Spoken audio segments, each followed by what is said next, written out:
For 2 years of war, successive truces in Sudan have failed to halt the fighting between the warring parties, the army and the rapid support forces.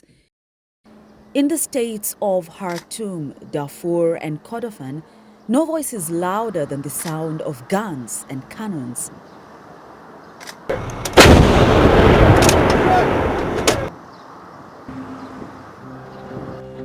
Our journey in this documentary begins in Egypt, the cradle of civilization and the land of the Pharaohs, and the primary destination for Sudanese, to document one of the most difficult humanitarian crises the world has witnessed, the Sudanese War, which has generated the largest displacement crisis according to the United Nations. Egypt Airlines Flight MV2094 took us to Port Sudan, the northernmost city in Sudan, the temporary administrative capital where we are supposed to document the manifestations of the largest displacement crisis in the world.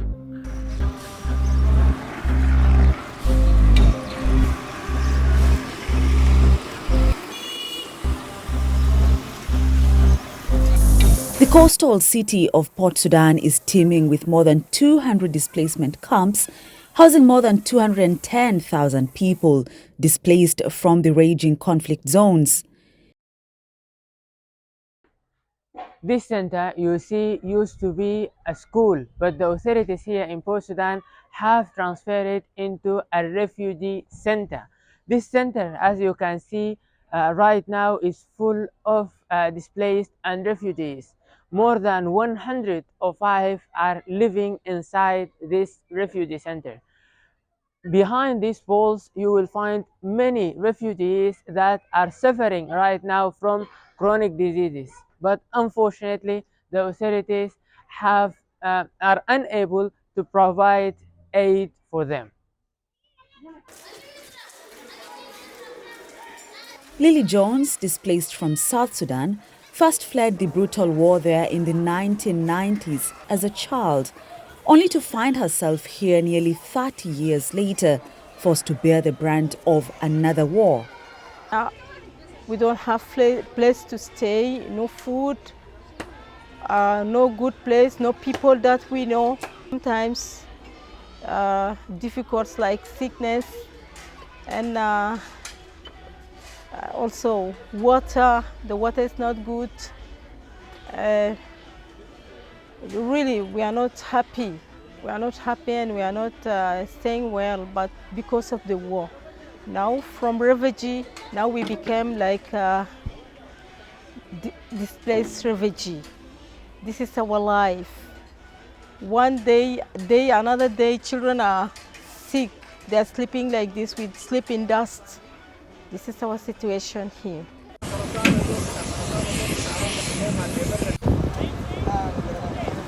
At Port Sudan Airport, a Sudanese military plane will take us to the Sudanese capital, Khartoum, under heavy security measures.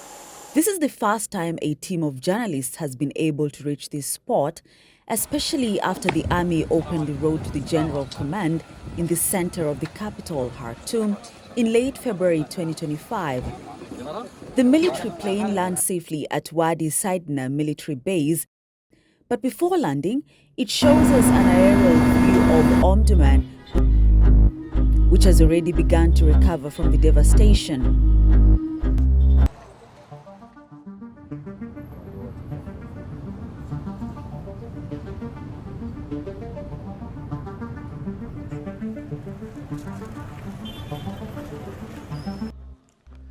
Hi, today is the 28th, 2 days after the Sudanese army was able to regain its control over the General Army Head Command and lift the Bisayaj. Right now it is 2 a.m. in the morning. Really, I cannot sleep.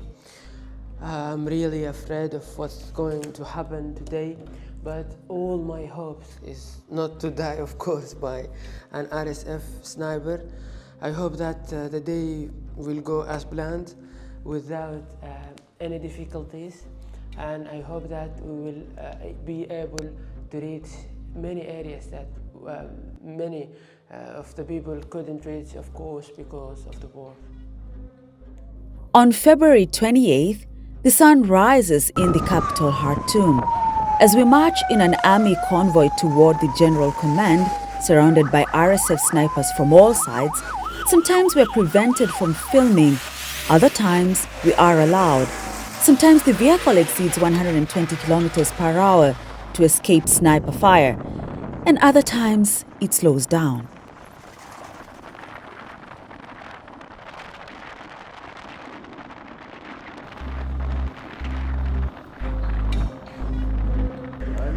For the first time, the army command in Khartoum appears in front of us as we cross the Blue Nile Bridge.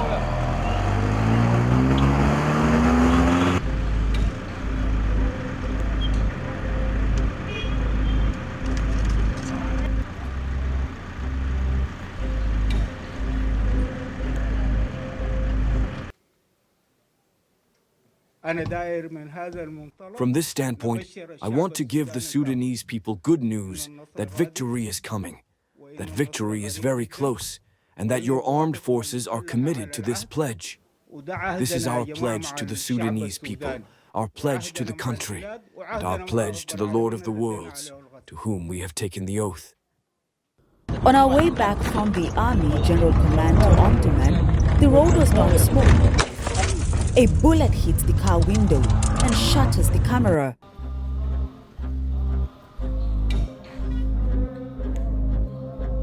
In the Sudanese capital, Khartoum, the signs of suffering are evident in three main aspects: dozens of bodies lying on the sides of the roads, torture sites, and the destruction of infrastructure.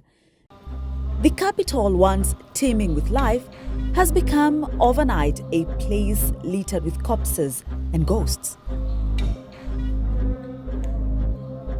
نحن عاملين حملة لجمع الجثث في الطرقات والمنازل.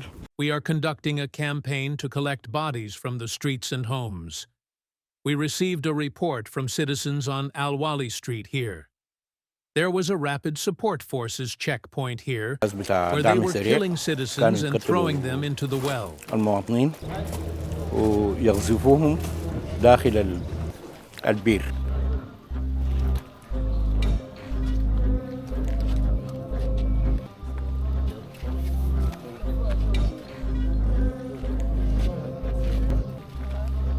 The well is 18 meters deep. Graveyards in Khartoum have become a landmark in the city. You can hardly find a public square without graves. Reports indicated that nearly 150,000 people died, most of them in the capital. Before the war, you felt death was normal. But after the war, and during the war, the number of deaths increased in an alarming way. Every day, I go to bury people in the morning, and every time I get home after burying one of them, they call me again to bury another. I buried 5 people by myself in one day, and even within 2 hours.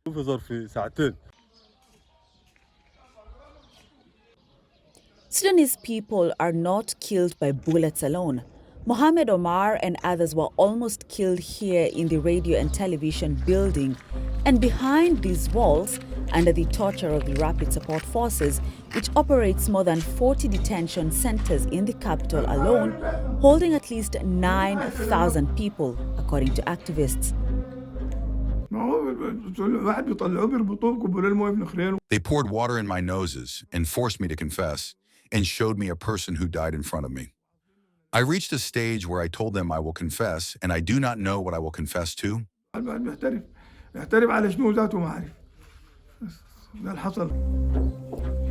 The signs of destruction are evident here in every alley and street. You can hardly find a residential or commercial building standing.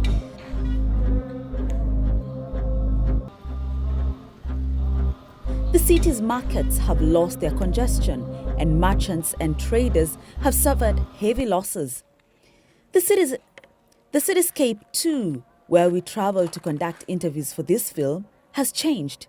The streets are no longer the same, and the museums, ministries are no longer the same.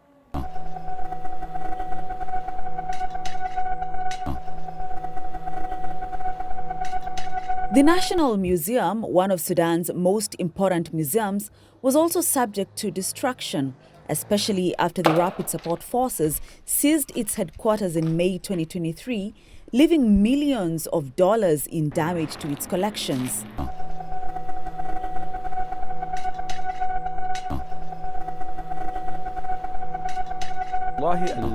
The museum, as we can see at the scene, has suffered significant damage.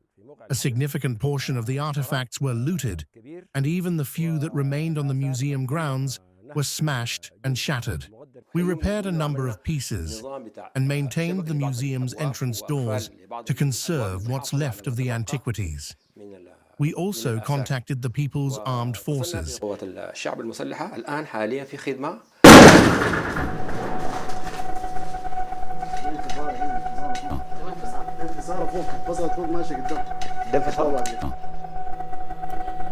The sound of cannons continue here in Omdurman.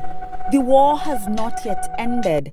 Cannons and fires rage in other areas of Sudan, but this time in the far west, in El Fasher, the last stronghold of the Sudanese army. Rapid Support Forces have been besieging it for more than a year and a half, creating the worst humanitarian crisis in Sudan.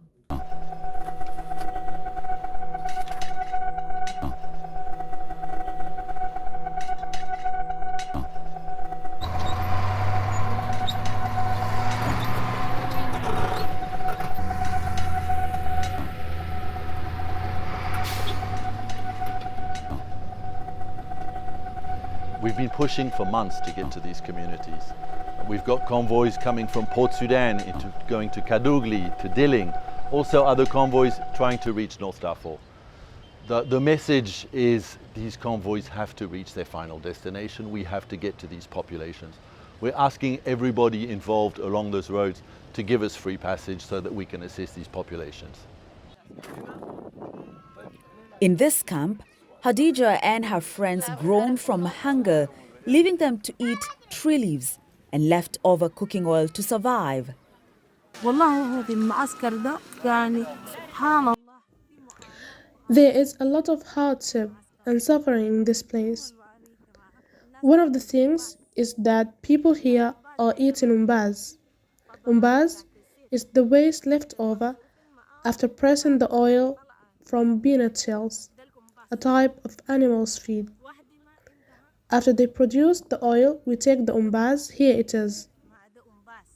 People here are getting this umbaz, the waste of peanut oil production in oil mills, cooking it with oil and salt and eating it.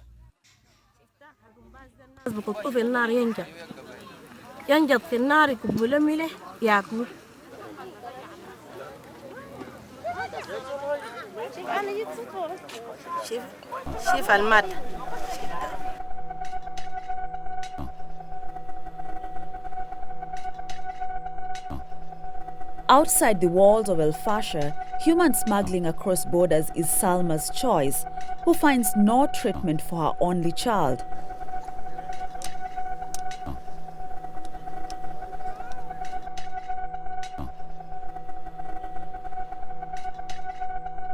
The only reason that forced me to be displaced is the sickness of my only child for a year and 4 or 3 months. She had a diabetes. Since the beginning of the war, and for more than a year and 3 months, I could find a hospital for receiving treatments because diabetes patient needs revision every 3 months for his height, weight, etc. She didn't see a doctor for a year and 3 months so far.